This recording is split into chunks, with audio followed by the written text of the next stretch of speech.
You've probably been told your whole life that to get ahead, you've got to be the smartest person in the room. But what if that's not the whole story? What if the real key to success isn't about how high your IQ is, but how well you handle your emotions? Well, that's exactly what we're going to dive into today. I mean, this quote really says it all, doesn't it? Your brain power and your technical chops, they're just the entry fee. They get you into the game, but they absolutely do not determine whether you're going to win.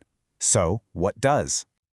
And that's the big question, right? When you're in a room and everyone around you is brilliant, what is that X factor? What's the thing that separates the people who are just good from the ones who are truly great? It turns out the answer isn't in your head. It's somewhere else entirely. All right, so to find that answer, we first have to talk about something called the IQ glass ceiling. This idea really challenges what we've always thought about raw intelligence. Think about it. Any top company, any competitive university, any high-stakes field, everybody there is smart. The psychologist Daniel Goleman calls a high IQ a threshold ability. It's just the price of admission. It gets you in the door, but once you're inside, it stops being the thing that predicts who's going to rise to the top. This tells such a powerful story. If you look at a group of high performers, their IQ scores are all bunched up together at the very top. There's almost no difference between them. But then, look at their emotional and social intelligence, or ESI. Whoa, the scores are all over the map. This is where the real difference is. This is the playing field where you can actually grow and pull ahead of the pack. So what is this powerful skill set exactly? Well, it really breaks down into two main areas: how you manage yourself and how you manage your relationships with other people. So it really comes down to two sides of the same coin. On one side, you have emotional intelligence, or EI. Think of this as intrapersonal. It's all about you, understanding and managing yourself. On the other side, you've got social intelligence, or SI. That's interpersonal. It's about understanding and influencing the people around you. And when you put those two together, mastery of yourself and mastery of your relationships, you get ESI, emotional and social intelligence. And that is the secret ingredient. It's the powerful combo that really separates the good from the great. Okay, so how do we actually develop this? Well, thankfully, Daniel Goleman gave us a really practical roadmap with 4 key pillars. Let's break them down. Everything, and I mean everything, is built on this first pillar, self-awareness. This is just the fundamental ability to recognize what you're feeling and to understand how those feelings affect your thoughts and your actions. Without this, none of the other stuff is even possible. And this is way more than just knowing if you're happy or sad. We're talking about having a really clear, honest picture of your strengths, your weaknesses, and what you stand for. Without that kind of clarity, you're basically flying blind.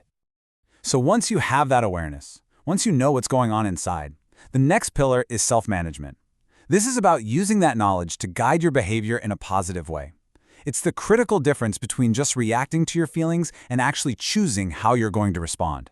So what does this look like in the real world?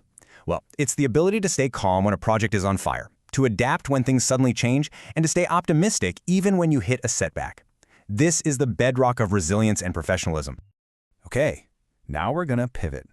We've looked inward, and now it's time to look outward.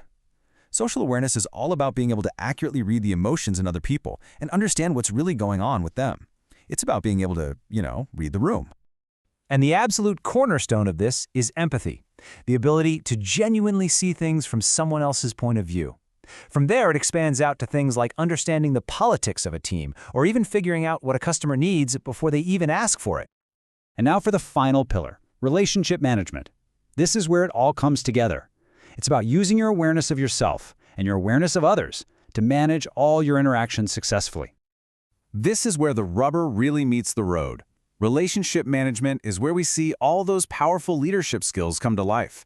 Things like inspiring a team, influencing others, navigating tough conversations, and building real, genuine collaboration. This is ESI in action. Now, I know what some of you might be thinking. This all sounds a little fluffy, right? Like soft skills. But it's not. This stuff is actually grounded in hard science.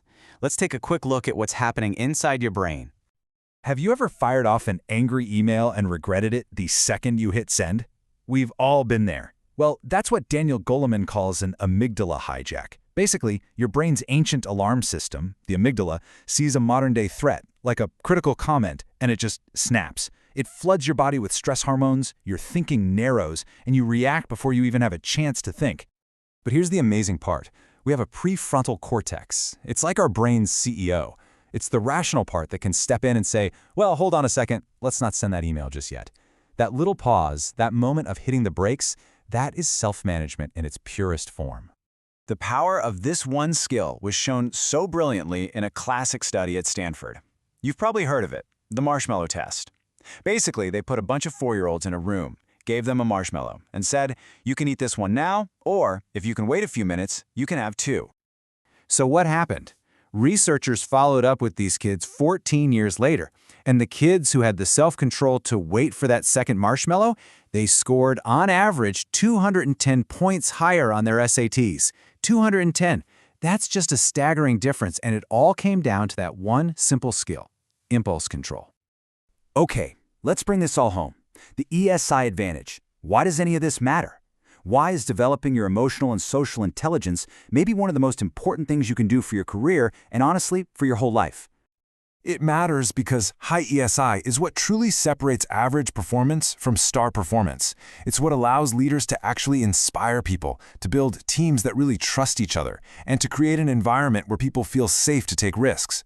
In the chaotic, unpredictable world we live in today, these aren't nice-to-have skills anymore. They're absolutely essential. And here's the most powerful idea of all. Research shows that your IQ is pretty much set early in life.